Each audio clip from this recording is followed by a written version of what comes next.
Okay, in this video, I'm going to show you how to work half-life problems, and they use the formula A equals P times e to the RT, and I like to think of it as taking this formula and rearranging, dividing both sides by P. So A over P is equal to e to the RT. So if we say that carbon-14 has a half-life of 5,730 years, it means it takes that many years for half of the carbon-14 to decay. So we can use this to find the rate. So A over P is 1/2 because half of it would be left. Like if we had 100 grams of it, it would decay down to 50 grams, and 50 divided by 100 would be 1/2. So you start with 1/2 equals e to the r, and then for time, you put in 5730. That will allow us to solve for the rate. So we're going to ln both sides. So the ln of 1/2 is equal to the ln of e to the 5730r. So I can take that and put it down in front. So ln of 1/2 is 5730r times ln of e, but ln of e is equal to 1. So to solve for r, I'm going to divide by 5,730. And the first step will always be like this. You're going to have 1/2 equals e to the r times the years. You're going to ln both sides. So you're always going to end up with ln of 1/2 divided by the years, the half-life, to get you the r value. So when you type that in, you're going to get a very small decimal. ln of 1/2 divided by 5730. Your calculator will say 1.209, etc.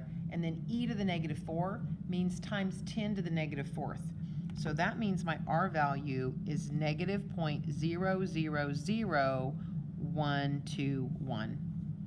Okay, because it's just scientific notation. That's -1.21 times 10 to the -4th, which means we have 3 decimal points. So if I'm trying to find now how old a piece of bark is, I want to know how many years has gone by when there's 75% of it left.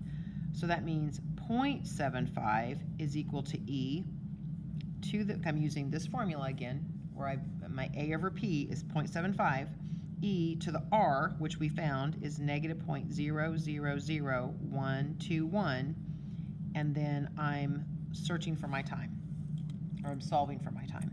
So ln of 0.75 is equal to, and when I ln this, I'm going to bring this down in front at the same time. So -0.000121t times the ln of e, but that's equal to 1. So I'm going to divide by -0.000121. So ln of 0.75 divided by -0.000121 is 2378 years if I round.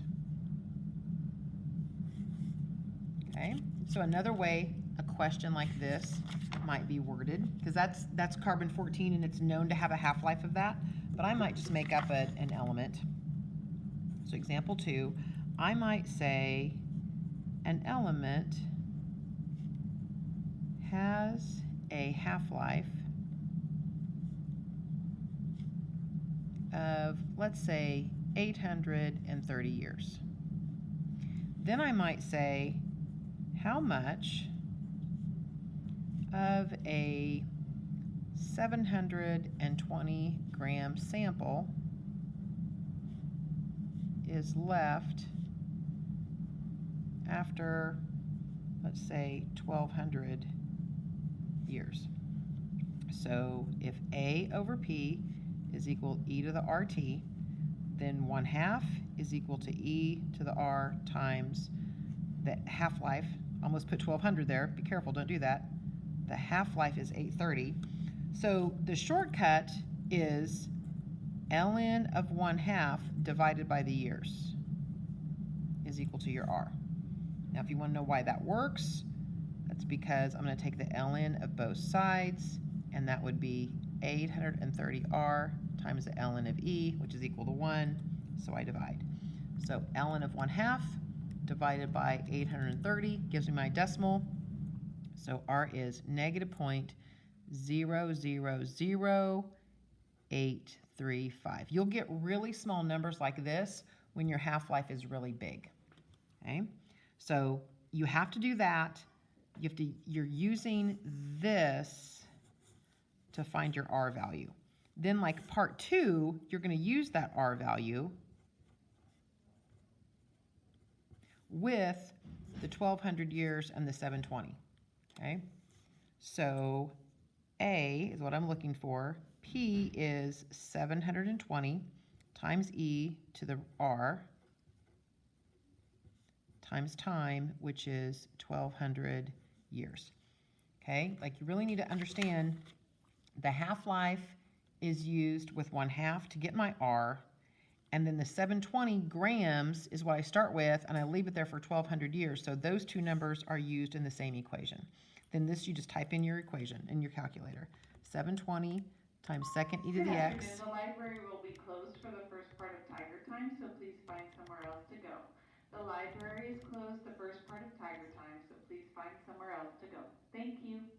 So I just typed in 720 times second e to the x, and then the negative decimal times 1200, hit equals, and you get the new amount is 264.3 grams. And I will tell you on a quiz or test what decimal you need to round to.